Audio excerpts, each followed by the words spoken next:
Penguin Random House Audio presents At the Edge of the Orchard by Tracy Chevalier. Read for you by Mark Bramhall, Kirby Heyborne, Hilary Huber, and Cassandra Morris. For Claire and Pascal, Finding Their Way in the World.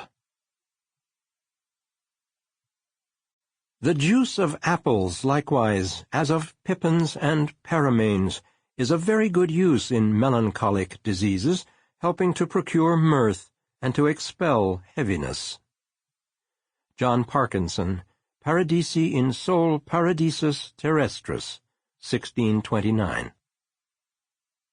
To the spirit bowed with affliction or harrowed with cares, a pilgrimage to these shadowy shrines affords most soothing consolation.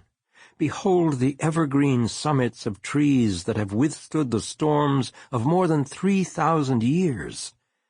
While lost in wonder and admiration, the turmoil of earthly strife seems to vanish. Edward Vischer, The Mammoth Tree Grove, Calaveras County, California, 1862. Go west, young man, and grow up with the country. John Babson Lane Soule, 1851, and Horace Greeley, 1865.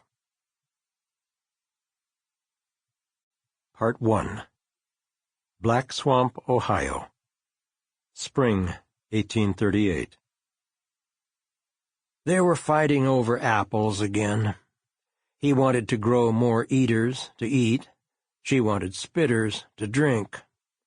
It was an argument rehearsed so often that by now they both played their parts perfectly, their words flowing smooth and monotonous around each other, since they had heard them enough times not to have to listen any more.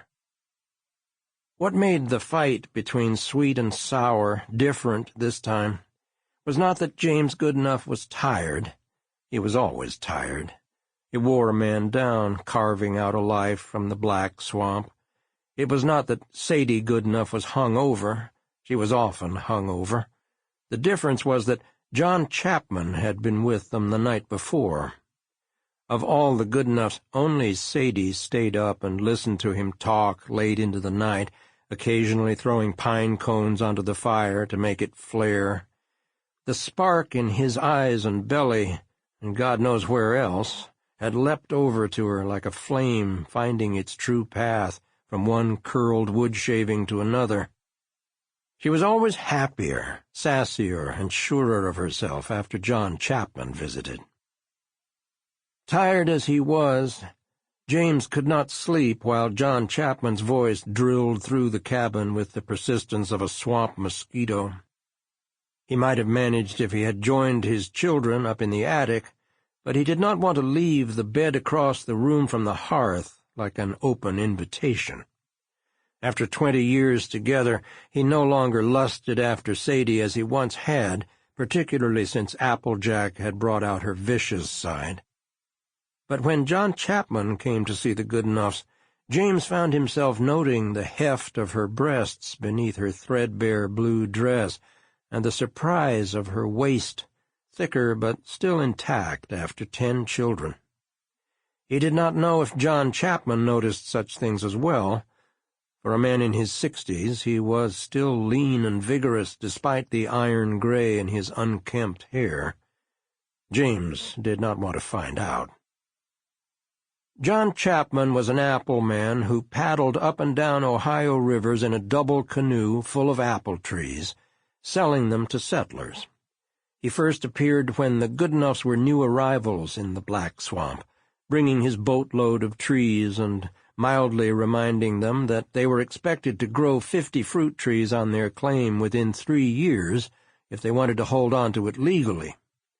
In the law's eyes, an orchard was a clear sign of a settler's intention to remain. James bought 20 trees on the spot. He did not want to point a finger at John Chapman for their subsequent misfortunes, but occasionally he was reminded of this initial sale and grimaced. On offer were 1-year-old seedlings or 3-year-old saplings, which were 3 times the price of seedlings, but would produce fruit 2 years. Sample complete. Ready to continue?